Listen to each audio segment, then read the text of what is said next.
El gato negro. Edgar Allan Poe. No espero ni pido que alguien crea en el extraño, aunque simple relato que me dispongo a escribir. Loco estaría si lo esperara, cuando mis sentidos rechazan su propia evidencia. Pero no estoy loco y sé muy bien que esto no es un sueño. Mañana voy a morir y quisiera aliviar hoy mi alma.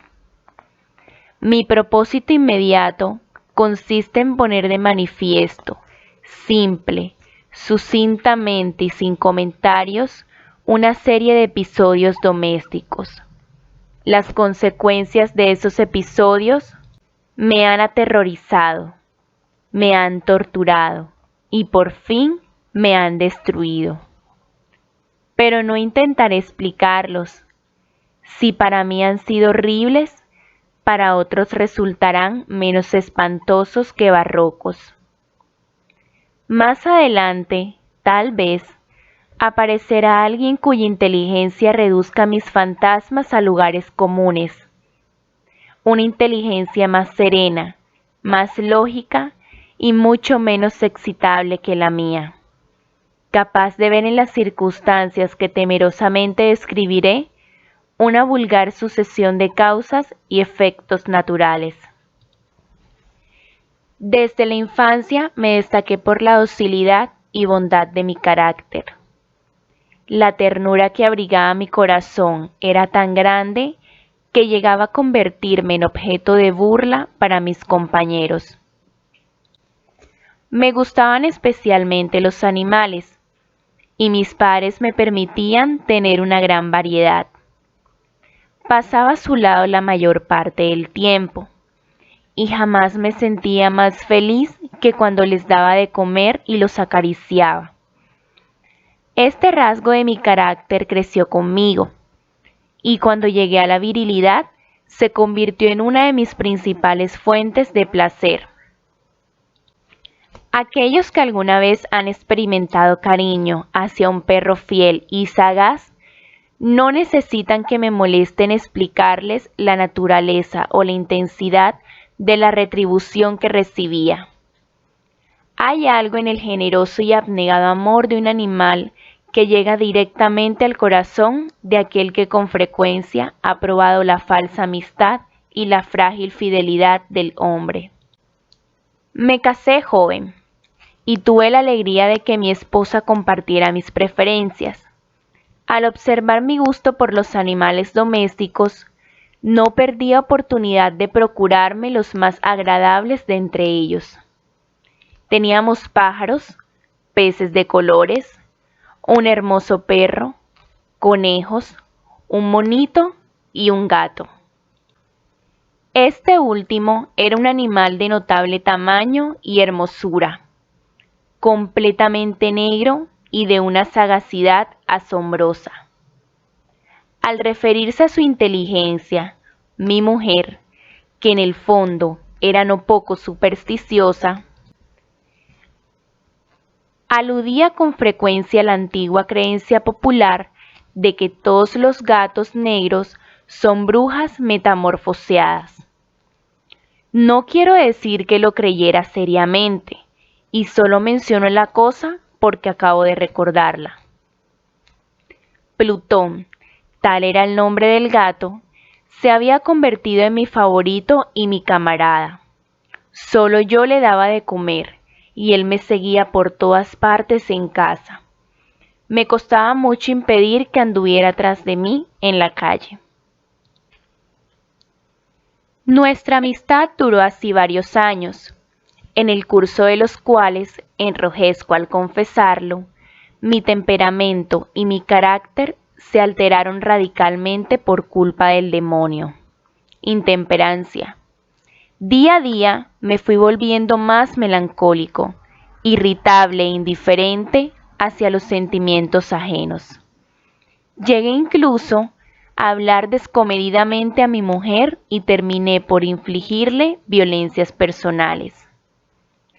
Mis favoritos, claro está, sintieron igualmente el cambio de mi carácter. No solo los descuidaba, sino que llegué a hacerles daño. Hacia Plutón, sin embargo, conservé suficiente consideración como para abstenerme de maltratarlo, cosa que hacía con los conejos, el mono y hasta el perro, cuando por casualidad o movidos por el afecto se cruzaban en mi camino. Mi enfermedad, empero, se agravaba, pues, ¿qué enfermedad es comparable al alcohol? Y finalmente el mismo Plutón, que ya estaba viejo y por tanto algo enojadizo, empezó a sufrir las consecuencias de mi mal humor. Una noche, en que volví a casa completamente embriagado, después de una de mis correrías por la ciudad, me pareció que el gato evitaba mi presencia. Lo alcé en brazos, pero asustado por mi violencia, me mordió ligeramente en la mano. Al punto se apoderó de mí una furia demoníaca y ya no supe lo que hacía. Fue como si la raíz de mi alma se separara de golpe de mi cuerpo. Una maldad más que diabólica, alimentada por la ginebra, estremeció cada fibra de mi ser. Sacando del bolsillo del chaleco un cortaplumas, lo abrí mientras sujetaba al pobre animal por el pescuezo y deliberadamente le hice saltar un ojo. Enrojezco, me abrazo, tiemblo mientras escribo tan condenable atrocidad. Cuando la razón retornó con la mañana, cuando hube disipado en el sueño los vapores de la orgía nocturna, sentí que el horror se mezclaba con el remordimiento ante el crimen cometido. Pero mi sentimiento era débil y ambiguo, no alcanzaba a interesar al alma. Una vez más me hundí en los excesos y muy pronto ahogué en vino los recuerdos de lo sucedido. El gato, entretanto, mejoraba poco a poco. Cierto que la órbita donde faltaba el ojo presentaba un horrible aspecto, pero el animal no parecía sufrir ya. Se paseaba, como de costumbre, por la casa, aunque, como es de imaginar, huía aterrorizado al verme. Me quedaba aún bastante de mi antigua manera de ser para sentirme agraviado por la evidente antipatía de un animal que alguna vez me había querido tanto. Pero ese sentimiento no tardó en ceder paso a la irritación. Y entonces, para mi caída final e irrevocable, se presentó el espíritu de la perversidad. La filosofía no tiene en cuenta este espíritu y, sin embargo, tan seguro estoy de que mi alma existe como de que la perversidad es uno de los impulsos primordiales del corazón humano, una de las facultades primarias indivisibles, uno de esos sentimientos que dirigen el carácter del hombre. ¿Quién no se ha sorprendido a sí mismo 100 veces en momentos en que cometía una acción tonta o malvada por la simple razón de que no debía cometerla? ¿No hay en nosotros una tendencia permanente que enfrenta descaradamente al buen sentido, una tendencia a transgredir lo que constituye la ley por el solo hecho de serlo? Este espíritu de perversidad se presentó, como he dicho, en mi caída final. Y el insondable anhelo que tenía mi alma de vejarse a sí misma, de violentar su propia naturaleza, de hacer mal por el mal mismo, me incitó a continuar y, finalmente, a consumar el suplicio que había infligido a la inocente bestia. Una mañana, obrando a sangre fría, le pasé un lazo por el pescuezo y lo ahorqué en la rama de un árbol. Lo ahorqué mientras las lágrimas manaban de mis ojos y el más amargo remordimiento me apretaba el corazón. Lo ahorqué porque recordaba que me había querido y porque estaba seguro de que no me había dado motivo para matarlo. Lo ahorqué porque sabía que al hacerlo cometía un pecado mortal, que comprometería mi alma hasta llevarla, si ello fuera posible, más allá del alcance de la infinita misericordia del Dios más misericordioso y más terrible. La noche de aquel mismo día en que cometí tan cruel acción, me despertaron gritos de incendio. Las cortinas de mi cama eran una llama viva y toda la casa estaba ardiendo. Con gran dificultad pudimos escapar de la conflagración mi mujer, un sirviente y yo. Todo quedó destruido. Mis bienes terrenales se perdieron y desde ese momento tuve que resignarme a la desesperanza. No incurriré en la debilidad de establecer una relación de causa y efecto entre el desastre y mi criminal acción, pero estoy detallando una cadena de hechos y no quiero dejar ningún eslabón incompleto. Al día siguiente del incendio, acudí a visitar las ruinas, salvo una. Las paredes se habían desplomado. La que quedaba en pie era un tabique divisorio de poco espesor, situado en el centro de la casa, y contra el cual se apoyaba antes la cabecera de mi lecho. El enlucido había quedado a salvo de la acción del fuego, cosa que atribuí a su reciente aplicación. Una densa muchedumbre habíase reunido frente a la pared y varias personas parecían examinar parte de la misma con gran atención y detalle. Las palabras extraño, curioso y otras similares excitaron mi curiosidad. Al aproximarme vi que en la blanca superficie, grabada como un bajorrelieve, aparecía la imagen de un gigantesco gato. El contorno tenía una nitidez verdaderamente maravillosa. Había una soga alrededor del pescuezo del animal. Al descubrir esta aparición, ya que no podía considerarla otra cosa, me sentí dominado por el asombro y el terror. Pero la reflexión vino luego en mi ayuda. Recordé que había ahorcado al gato en un jardín contiguo a la casa. Al producirse la alarma del incendio, la multitud había invadido inmediatamente el jardín. Alguien debió cortar la soga y tirar al gato en mi habitación por la ventana abierta. Sin duda, habían tratado de despertarme en esa forma. Probablemente la caída de las paredes comprimió a la víctima de mi crueldad contra el enlucido recién aplicado, cuya cal, junto con la acción de las llamas y el amoníaco del cadáver, produjo la imagen que acababa de ver. Si bien en esta forma quedó satisfecha mi razón, ya que no mi conciencia, sobre el extraño episodio, lo ocurrido impresionó profundamente mi imaginación. Durante muchos meses no pude librarme del fantasma del gato, y en todo ese tiempo dominó mi espíritu un sentimiento informe que se parecía, sin serlo, al remordimiento.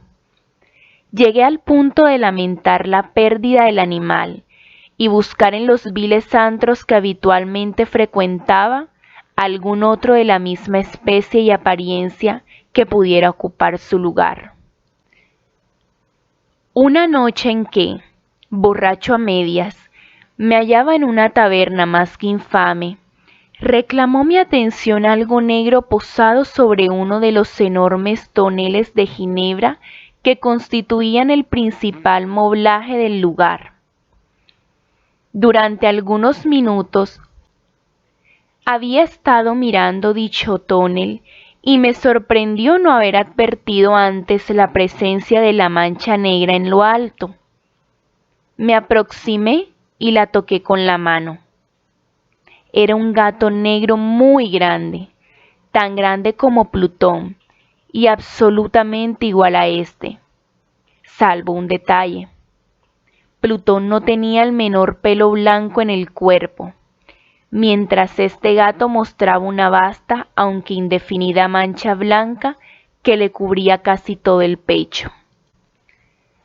Al sentirse acariciado, se enderezó prontamente. Ronroneando con fuerza, se frotó contra mi mano y pareció encantado de mis atenciones. Acababa, pues, de encontrar el animal que precisamente andaba buscando. De inmediato, propuse su compra al tabernero, pero me contestó que el animal no era suyo y que jamás lo había visto antes ni sabía nada de él. Continué acariciando al gato, y cuando me disponía a volver a casa, el animal pareció dispuesto a acompañarme. Le permití que lo hiciera, deteniéndome una y otra vez para inclinarme y acariciarlo. Cuando estuvo en casa, se acostumbró a ella de inmediato y se convirtió en el gran favorito de mi mujer. Por mi parte, pronto sentí nacer en mí una antipatía hacia aquel animal. Era exactamente lo contrario de lo que había anticipado, pero sin que pueda decir cómo ni por qué, su marcado cariño por mí me disgustaba y me fatigaba. Gradualmente, el sentimiento de disgusto y fatiga creció hasta alcanzar la amargura del odio. Evitaba encontrarme con el animal. Un resto de vergüenza y el recuerdo de mi crueldad de antaño me vedaban maltratarlo. Durante algunas semanas me abstuve de pegarle o de hacerlo víctima de cualquier violencia, pero gradualmente, muy gradualmente, llegué a mirarlo con inexpresable odio y a oír en silencio de su detestable presencia, como si fuera una emanación de la peste. Lo que, sin duda, contribuyó a aumentar mi odio fue descubrir, a la mañana siguiente de haberlo traído a casa, que aquel gato, igual que Plutón, era tuerto. Esta circunstancia fue precisamente la que lo hizo más grato a mi mujer, quien, como ya dije, poseía en alto grado esos sentimientos humanitarios que alguna vez habían sido mi rasgo distintivo y la fuente de mis placeres más simples y más puros. El cariño del gato por mí parecía aumentar en el mismo grado que mi aversión. Seguía mis pasos con una pertinencia que me costaría hacer entender al lector. Donde quiera que me sentara, venía a ovillarse bajo mi silla o saltaba a mis rodillas, prodigándome sus odiosas caricias. Si echaba a caminar, se metía entre mis pies, amenazando con hacerme caer, o bien clavaba sus largas y afiladas uñas en mis ropas, para poder trepar hasta mi pecho. En esos momentos, aunque ansiaba aniquilarlo de un solo golpe, me sentía paralizado por el recuerdo de mi primer crimen, pero sobre todo, quiero confesarlo ahora mismo, por un espantoso temor al animal. Aquel temor no era precisamente miedo de un mal físico, y sin embargo, me sería imposible definirlo de otra manera. Me siento casi avergonzado de reconocer, sí, aún en esta celda de criminales me siento casi avergonzado de reconocer que el terror, el espanto que aquel animal me inspiraba, era intensificado por una de las más insensatas quimeras que sería dado concebir. Más de una vez mi mujer me había llamado la atención sobre la forma de la mancha blanca de la cual ya he hablado,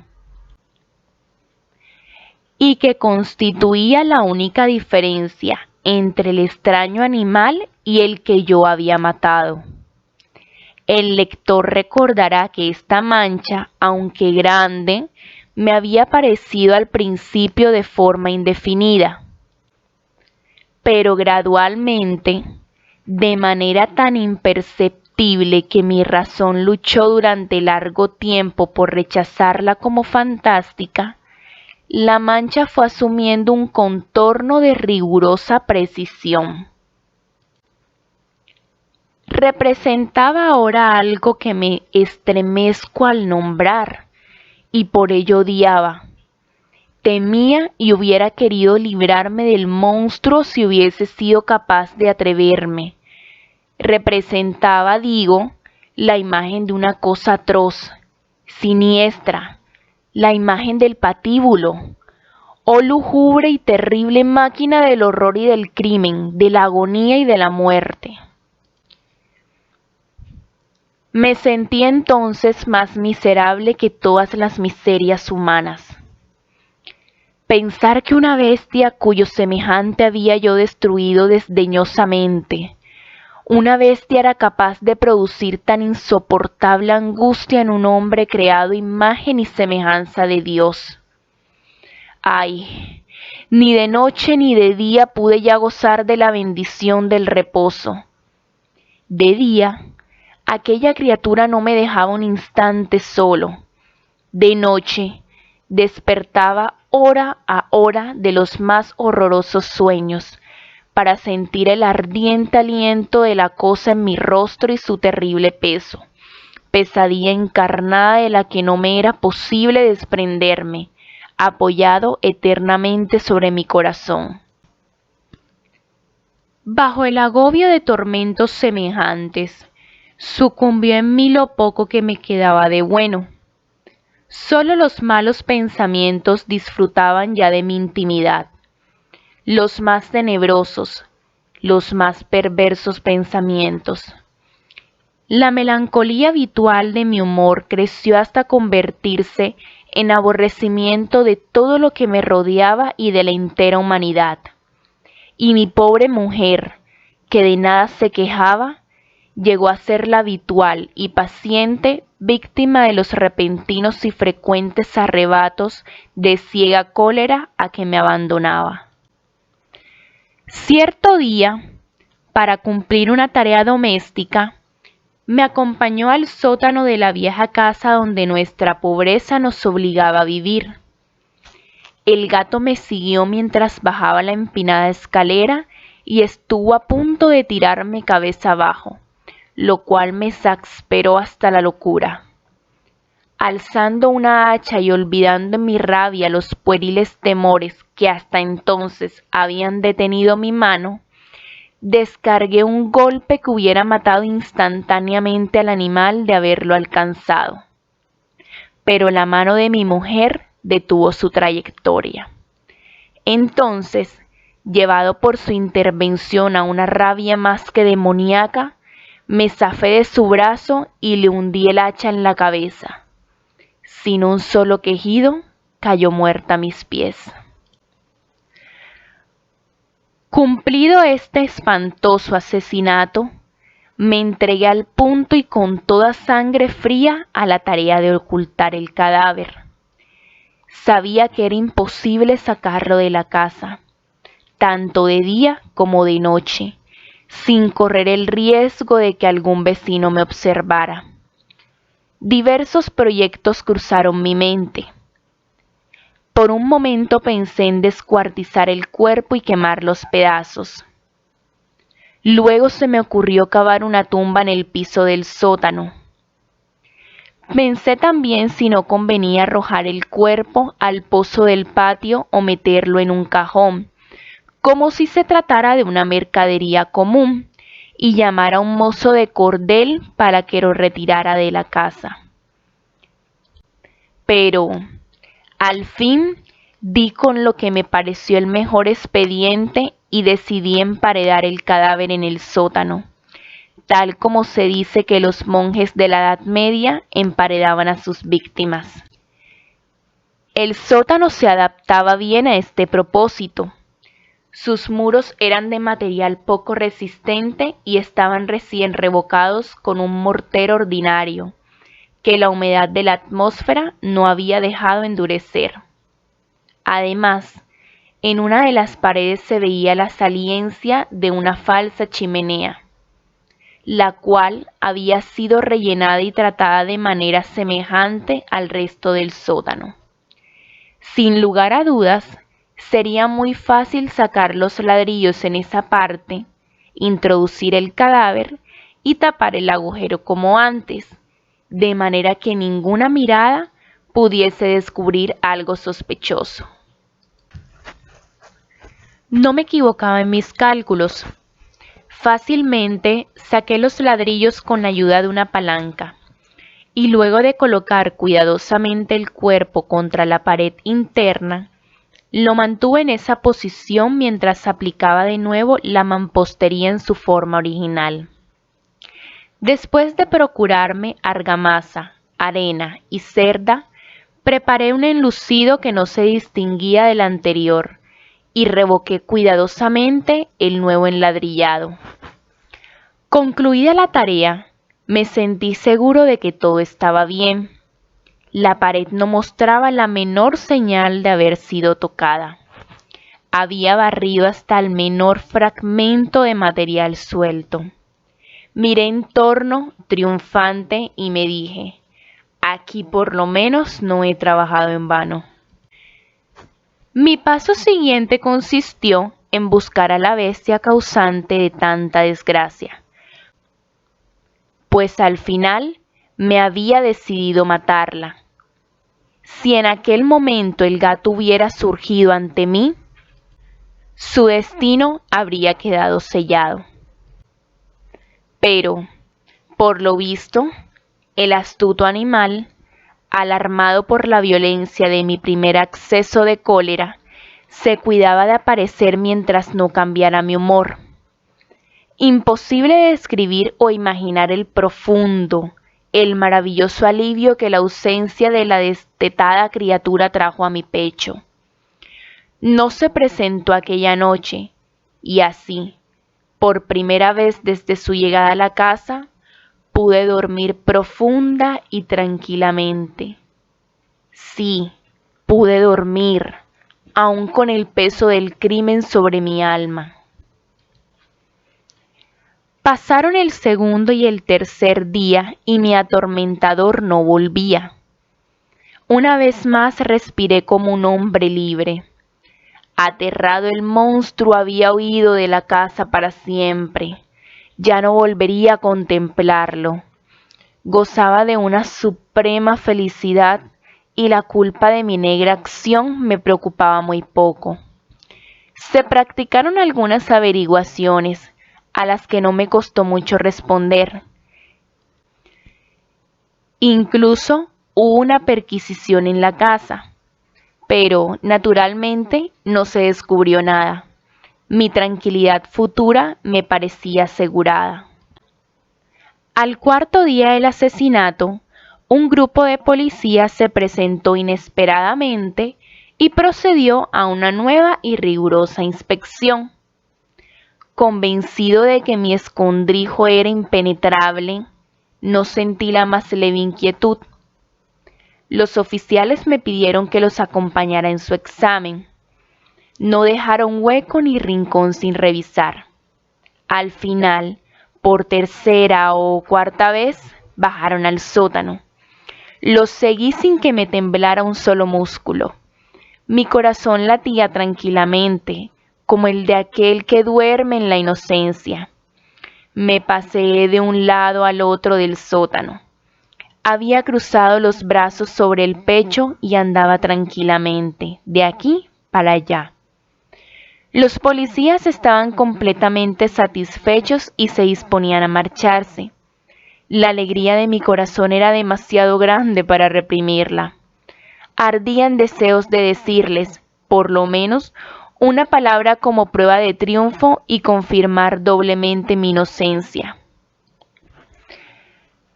Caballeros, dije por fin, cuando el grupo subía la escalera. Me alegro mucho de haber disipado sus sospechas. Les deseo felicidad y un poco más de cortesía. Dicho sea de paso, caballeros, esta casa está muy bien construida. En mi frenético deseo de decir alguna cosa con naturalidad, casi no me daba cuenta de mis palabras. Repito que es una casa de excelente construcción. Estas paredes, ¿ya se marchan ustedes, caballeros? Tienen una gran solidez.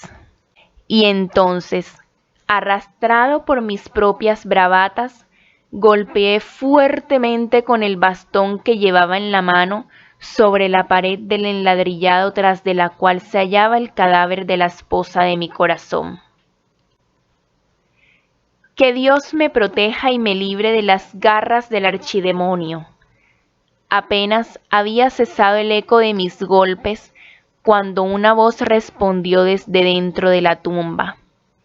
Un quejido sordo y entrecortado, al comienzo, semejante al sollozar de un niño, que luego creció rápidamente hasta convertirse en un largo, agudo y continuo alarido, anormal, como inhumano, un aullido, un clamor de lamentación, mitad de horror, mitad de triunfo, como solo puede haber brotado en el infierno de la garganta de los condenados en su agonía y de los demonios exultantes en la condenación.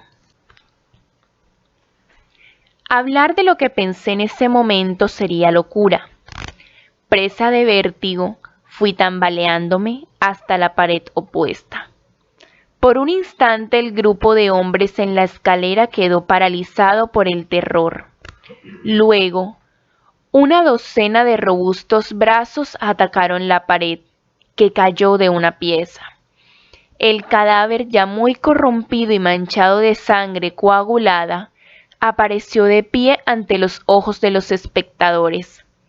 Sobre su cabeza, con la roja boca abierta y el único ojo como de fuego, estaba agazapada la horrible bestia, cuya astucia me había inducido al asesinato y cuya voz delatadora me entregaba al verdugo. Había emparedado al monstruo de la tumba.